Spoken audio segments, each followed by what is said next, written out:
ಆತ್ಮೀಯ ಮಿತ್ರರೇ, ತಮಗೆ ವರನಿಧಿ ಕನ್ನಡ ನ್ಯೂಸ್ಗೆ ಆತ್ಮೀಯ ಸ್ವಾಗತ.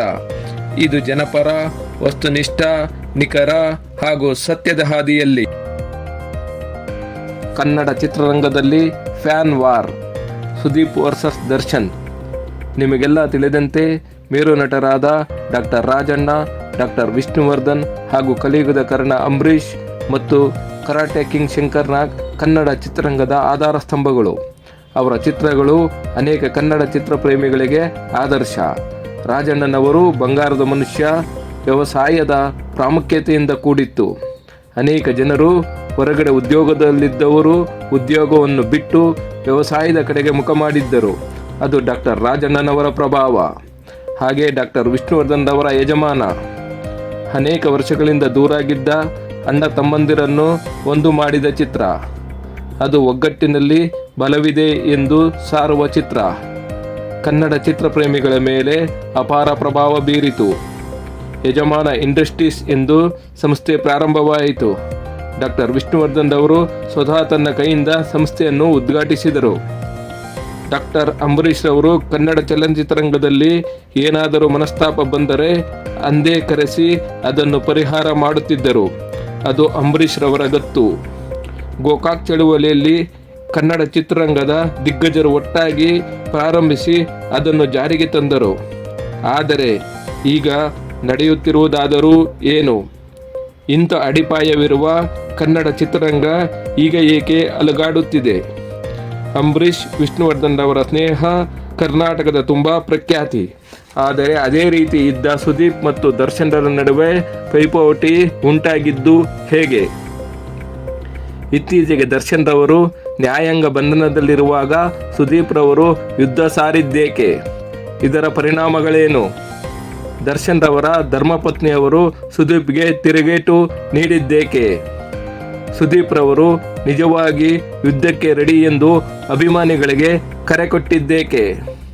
ಸುದೀಪ್ ರವರ ಯುದ್ಧ ಇತ್ತೀಚೆಗೆ ಅವರ ಚಿತ್ರವೊಂದರ ಪೈರಸಿ ಕಾರಣವೇ, ಅಥವಾ ಮುಂದೆ ಪೈರಸಿ ಆಗಬಾರದು ಎಂಬ ಮುಂಜಾಗ್ರತೆಯೇ? ಇತ್ತೀಚೆಗೆ ಕನ್ನಡ ಚಿತ್ರರಂಗದಲ್ಲಿ ನಡೆಯುತ್ತಿರುವ ಘಟನೆಗಳು ಕನ್ನಡ ಚಿತ್ರರಂಗ ಅಭಿವೃದ್ಧಿಗೆ ಮಾರಕವಾಗಿದೆ ಏಕೆ? ಇದರ ಸಂಪೂರ್ಣ ಮಾಹಿತಿಯನ್ನು ಪಡೆದುಕೊಳ್ಳೋಣ ಮಿತ್ರರೇ. ಕನ್ನಡ ಚಿತ್ರರಂಗದ ಸಿನಿಮಾ ಪ್ರೇಮಿಗಳು ಪ್ರಬುದ್ಧರು. ಅವರು ಯಾವುದೇ ಚಿತ್ರಗಳು ಬಂದರೂ ಅದನ್ನು ವಿವೇಚನೆಯಿಂದ ನೋಡುತ್ತಾರೆ ಎಂಬ ಗೌರವವಿದೆ. ಆದರೆ ಇತ್ತೀಚೆಗೆ ನಮ್ಮ ಕನ್ನಡದ ಅಡಿಪಾಯ ಅಲುಗಾಡುತ್ತಿದೆ. ಏಕೆಂದರೆ ಹಿಂದೆ ನಮ್ಮಲ್ಲಿದ್ದ ಅವಿನಾಭಾವ ಸಂಬಂಧಗಳು ಹೀಗೆ ಕಾಣೆಯಾಗುತ್ತಿದೆ. ಈಗ ಮೇಲು ಕೀಳು, ನಾನೇ ಉತ್ತಮ, ಬೇರೆಯವರು ಅಲ್ಲ, ನಾನೇ ಬೇರೆ, ಅವನೇ ಬೇರೆ ಎಂಬ ಮನಸ್ಥಿತಿ ಕನ್ನಡ ಚಿತ್ರರಂಗದಲ್ಲಿ ನಿರ್ಮಾಣವಾಗಿದೆ. ಚಿತ್ರರಂಗದ ನಾವೆಲ್ಲರೂ ಒಂದು ಎನ್ನುವ ಭಾವನೆ ದೂರಾಗಿದೆ. ಆತ್ಮೀಯತೆ ಕಳೆದು ಹೋಗಿದೆ. ಅಂಬರೀಷ್ ಮತ್ತು ವಿಷ್ಣುವರ್ಧನ್ ಕರ್ನಾಟಕದ ಕುಚುಕು ಗೆಳೆಯರು. ಅದೇ ರೀತಿ ಸುದೀಪ್ ಮತ್ತು ದರ್ಶನ್ ರವರು ಇದ್ದರು. ಸುದೀಪ್ ರವರು ಮತ್ತು ದರ್ಶನ್ ರವರು ಉತ್ತಮ ನಾಯಕರು. ಅವರ ಅಭಿನಯದಲ್ಲಿ ಯಾವುದೇ ತಾರತಮ್ಯವಿಲ್ಲ. ಸುದೀಪ್ ರವರು ಕರುನಾಡ ಚಕ್ರವರ್ತಿಯಾದರೆ ದರ್ಶನ್ ರವರು ಚಾಲೆಂಜಿಂಗ್ ಸ್ಟಾರ್, ಬಾಸ್ ಎಂಬ ಹೆಸರಿನಿಂದ ಪ್ರಸಿದ್ಧಿ. ಆದರೆ ಇವರ ನಡುವೆ ಮನಸ್ತಾಪ ಮೂಡಲು ನಾನೇ ಎಂಬ ಭಾವನೆ, ಈಗೋ, ನನ್ನಿಂದಲೇ ಎಲ್ಲ ಎನ್ನುವ ಮನಸ್ಥಿತಿಯಿಂದ ಹಾಗೂ ಕೆಲವು ಜನರ ಮಾತುಗಳನ್ನು ಕೇಳಿ ಇಬ್ಬರು ದೂರಾಗುತ್ತಿದ್ದಾರೆ. ಸುದೀಪ್ ರವರು ಇತ್ತೀಚೆಗೆ ಹುಬ್ಬಳ್ಳಿಯಲ್ಲಿ ನಡೆದ ಮಾರ್ಕ್ ಚಿತ್ರದ ರಿಲೀಸ್ ಈವೆಂಟ್ನಲ್ಲಿ ಇಷ್ಟು ದಿನ ಸುಮ್ಮನಿದ್ದೆ, ಇನ್ನು ಮುಂದೆ ಯುದ್ಧಕ್ಕೆ ರೆಡಿನಾ, ನನ್ನ ಮಾತಿಗೆ ಬದ್ಧ ಎಂದು ಹೇಳಿಕೆ ಕೊಟ್ಟರು. ಇದನ್ನು ಅವರ ಫ್ಯಾನ್ಸ್ ಯಾವ ರೀತಿ ಅರ್ಥೈಸಿಕೊಂಡಿದ್ದಾರೋ ಗೊತ್ತಿಲ್ಲ. ಅಥವಾ ಸುದೀಪ್ ರವರು ಅವರ ಹೇಳಿಕೆಯ ಬಗ್ಗೆ ಕ್ಲಾರಿಫಿಕೇಶನ್ ಕೊಡುತ್ತಾರೋ ಎಂದು ಕನ್ನಡ ಚಿತ್ರಪ್ರೇಮಿಗಳು ಕಾಯುತ್ತಿದ್ದಾರೆ. ಇತ್ತೀಚಿನ ಈ ಹೇಳಿಕೆ ಕೊಟ್ಟಾಗ ದರ್ಶನ್ ರವರು ನ್ಯಾಯಾಂಗ ಬಂಧನದಲ್ಲಿದ್ದಾರೆ. ಸುದೀಪ್ ರವರ ಇತ್ತೀಚಿನ ಹೇಳಿಕೆಯ ಬಗ್ಗೆ ದರ್ಶನ್ ರವರ ಧರ್ಮಪತ್ನಿ ವಿಜಯಲಕ್ಷ್ಮಿಯವರು ದಾವಣಗೆರೆಯಲ್ಲಿ ತಿರುಗೇಟು ಕೊಟ್ಟಿದ್ದಾರೆ. ದರ್ಶನ್ ರವರು ಒಳಗಡೆ ಇದ್ದಾರೆ. ಅವರ ಬಗ್ಗೆ, ಅವರ ಫ್ಯಾನ್ಸ್ ಬಗ್ಗೆ ವೇದಿಕೆಗಳಲ್ಲಿ, ಚಾನೆಲ್ಗಳಲ್ಲಿ, ಸಂದರ್ಶನಗಳಲ್ಲಿ ಮಾತನಾಡುತ್ತಿದ್ದಾರೆ. ಆದರೆ ದರ್ಶನ್ ರವರು ಇದ್ದ ಸಂದರ್ಭದಲ್ಲಿ ಅವರು ಬೆಂಗಳೂರಿನಲ್ಲಿ ಇರುತ್ತಾರೋ ಇಲ್ವೋ ಗೊತ್ತಾಗುವುದಿಲ್ಲ ಎಂದು ಹಾಗೂ ದರ್ಶನ್ ಅವರು ಹೇಳಿದ ಹಾಗೆ ಅಭಿಮಾನಿಗಳು ಯಾರು ಏನೇ ಹೇಳಿದರೂ ನೊಂದುಕೊಳ್ಳದೆ, ಕೋಪ ಮಾಡಿಕೊಳ್ಳದೆ, ಅಭಿಮಾನಿಗಳ ಪ್ರೀತಿ ಮತ್ತು ಬೆಂಬಲ ಮಾತ್ರ ನಮಗೆ ಮುಖ್ಯ ಎಂದು ಟಾಂಗ್ ಕೊಟ್ಟಿದ್ದಾರೆ. ಸುದೀಪ್ ರವರು ಮಾರ್ಕ್ ರಿಲೀಸ್ ಈವೆಂಟ್ನಲ್ಲಿ ಹುಬ್ಬಳ್ಳಿಯಲ್ಲಿ ಈ ವೇದಿಕೆಯಲ್ಲಿ ಮಾತನಾಡಿದರೆ ಎಲ್ಲಿ ಯಾರಿಗೆ ತಟ್ಟಬೇಕೋ ಅವರಿಗೆ ತಟ್ಟುತ್ತೆ, ಯಾವ ಭರ್ಜರಿಯಲ್ಲಿ ತಟ್ಟಬೇಕೋ ಹಾಗೆ ತಟ್ಟುತ್ತೆ ಎನ್ನುವ ಒಂದು ಕಾರಣಕ್ಕೆ ಡಿಸೆಂಬರ್ 25ರಂದು ಬಾಗಿಲು ತಟ್ಟುತ್ತೇನೆ ಎಂದು ಹೇಳಿದ್ದೆ. ಈಗ ಬಾಗಿಲು ತಟ್ಟುತ್ತಿದ್ದೇನೆ. ಈ ಸಂದರ್ಭದಲ್ಲಿ ಒಂದು ಪಡೆ ಯುದ್ಧಕ್ಕೆ ರೆಡಿಯಾಗುತ್ತಿದೆ. ಅದರ ಯುದ್ಧಕ್ಕೆ ಸಿದ್ಧ, ಯಾಕೆಂದರೆ ನಾನು ನನ್ನ ಮಾತಿಗೆ ಬದ್ಧ ಎಂದು ಹೇಳಿದ್ದಾರೆ.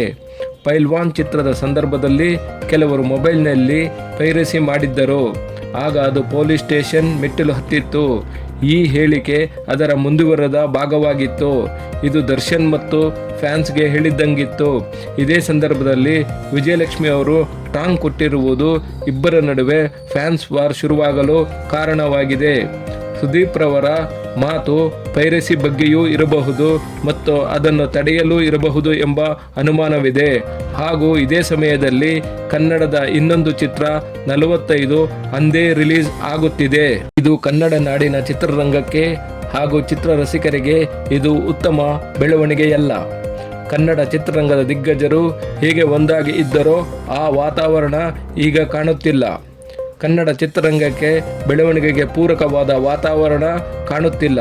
ಇದರಿಂದ ನಮ್ಮ ಚಿತ್ರರಂಗಕ್ಕೆ ಮಾರಕ ಎಂದು ಕನ್ನಡ ಚಿತ್ರರಂಗದಲ್ಲಿ ಅಭಿಪ್ರಾಯ ಕೇಳಿಬರುತ್ತಿದೆ. ಆದರೆ ಇತ್ತೀಚೆಗೆ ನಡೆಸಿದ ಸಂದರ್ಶನದಲ್ಲಿ ಕಿಚ್ಚ ಸುದೀಪ್ ರವರು ಇದು ದರ್ಶನ್ ವಿರುದ್ಧ ಅಲ್ಲ, ಇದು ಪೈರಸಿ ವಿರುದ್ಧ ಯುದ್ಧ ಎಂದು ಕ್ಲಾರಿಟಿ ಕೊಟ್ಟಿದ್ದಾರೆ. ಇದು ನಿಜಕ್ಕೂ ಚಿತ್ರರಂಗದ ಉತ್ತಮ ಬೆಳವಣಿಗೆ. ಪೈರಸಿ ಬಗ್ಗೆ ಎಲ್ಲ ಅಭಿಮಾನಿಗಳು ಕೈಜೋಡಿಸಿ ಹೋರಾಡಬೇಕಾದ ಅಗತ್ಯವಿದೆ.